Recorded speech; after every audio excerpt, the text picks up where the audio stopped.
Hey y'all, in today's video, let's go ahead and talk about wood.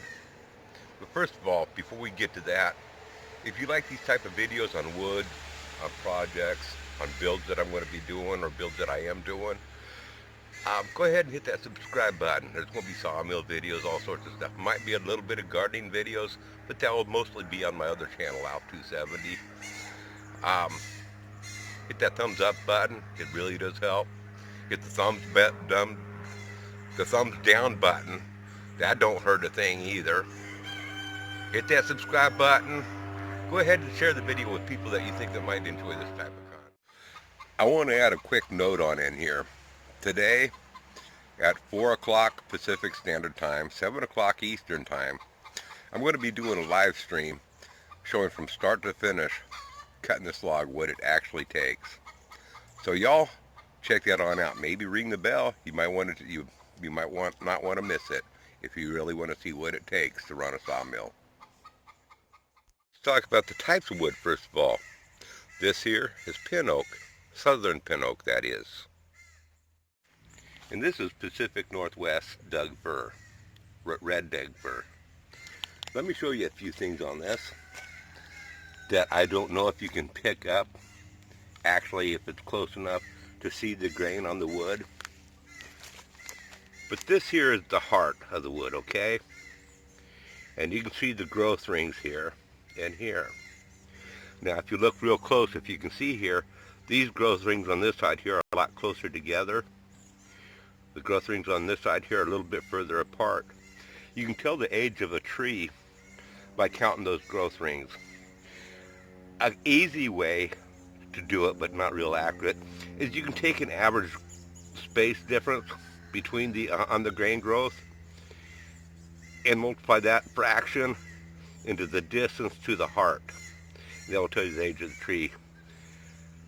But you have to measure from the side of the heart that you're taking the average of the growth ring, because as you can see, this side of the growth ring here is larger or smaller than the growth ring over here.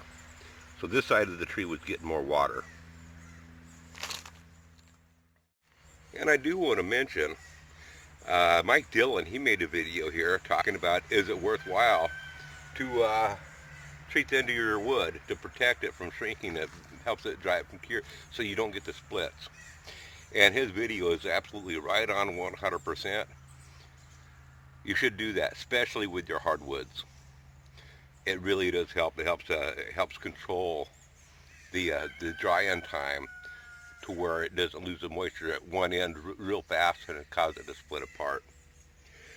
On your softwoods, personally, I don't think it's worth the time to do it, but on your hardwoods, your spindlier woods, it's definitely well worth the time. That's where your money's at, is in your hardwoods. On your softwoods, well, shucks, you can go down to the lumber yard and you get lumber for fairly inexpensive if you consider your time involved in it. But for some of us that have all the time in the world and don't have all the money in the world, and we got our own sawmill already, how do we want to look at cutting up a log? Well, let's dissect this log right here. We'll move you on in closer and just kind of show you. Let's see if I can get you on level ground. A lot of rocks here. Okay. Now, like I was saying earlier, you have your heart, and then you have the outer perimeter. I don't know what it's called. But I'm going to point out that the grain of the wood is always circular, of course. The heart, the circle is all the way around. This part of the wood is the part that is more apt to twist and curl. It's going to be the prettiest wood, especially in like redwood. The heartwood is the dark wood. That's the red part of the wood. You get in a Doug fir, the structural part of a tree is out here on the outer part, but it's going to have the white colors in the redwood. It's not going to be that pretty redwood that people want on their decks and stuff. But this here is a western red fir. Okay, and we're looking at, and western red fir is a really good structural wood that is used for framing houses and commercial buildings. So, how would you want to cut this log? The way that you would want to cut this log is you would, first of all, you want to square it up Make your, get rid of your cants on the edges. And you'll probably want on the outer side, because you have so much wane here coming across around here on this, slab it in like 1-inch boards. Make your 1-bys out of the first 1 or 2 cuts. Slab it, make a cut, another cut, and you can run those through your table saw to square up the edges and make them size you want. But then after you get one side down to here and you've got 2 or 3 1-bys out of there, then you'll have a square edge here, and that's going to be a lot easier for you to work with when you cut this and run this back in the 1-bys. The first inch or two, just 1-bys, because you're going to get more recovery on your wood. But once you get past this cant here and you make yourself a square out of here, now you want to look at your wider boards, your 2x8s, 2x10s, 2x12s, etc.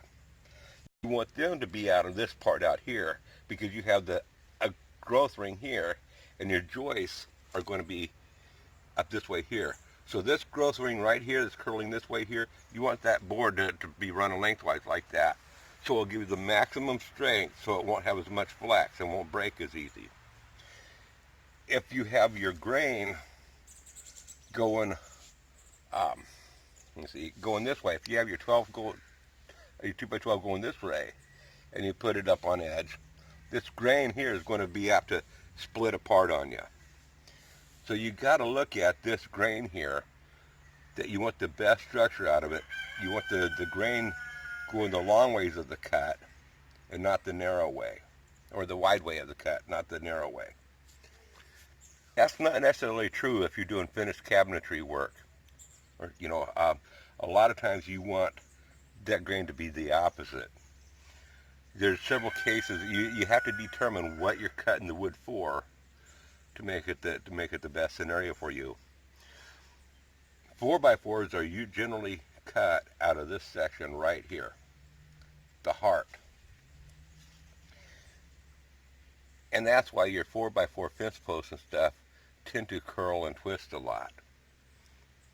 So what I like to do preferably is I like to make 4 4x4s if I'm going to out of this here, and I'll make this the center of it, so I'm getting more of the outside. So I have a 4x4 here, a 4x4 here, a 4x4 here, and a 4x4 here. That's how I like to. That way I don't have the exact heart cut, at least right in the middle, and my 4x4s are not as apt to curl and twist as bad as it would if it was just out of the center. However, by taking 4 4x4s out of here, I'm getting less 2x8s, etc. out of this. So a person has to decide what they need the wood for. Another thing that a person has to count for is the size of the knots of the log that you're cutting. Now again, this is here as an incense cedar. This wood here is probably going to end up as firewood unless I can think of something to do with it, because there's so many big knots. And hey, I've never seen a hope chest made out of a incense cedar that had this size of knots, especially this one over here. Now there's some big knots. I can probably out of that in the log get some few boards on out of that, and I might just do that. We're going to play that by ear when the time comes when I need some incense cedar. Here's a maple log, and you can see that it has some big knots in it. But generally your hardwoods, a lot of times you can get by with using a lot shorter wood. So I can cut these up into like 4-foot chunks, and I can mill around these big logs and get some really nice boards out of these. 2, 3, 4 foot long, and that'll work just fine. But this log is actually not mine, it's my neighbor's that one of these days I got to cut up for him. Get that sawmill. Don't be thinking that, hey, I got a sawmill now, I can just start cutting wood and it's going to have value. Because you know what? By not knowing what you're doing when you're cutting up a log, you can just end up cutting yourself a whole bunch of junk that's only fit for firewood. So kind of look at the log and dissect it first of all of what you're going to use it for. And think about that before you run your saw into the sawmill.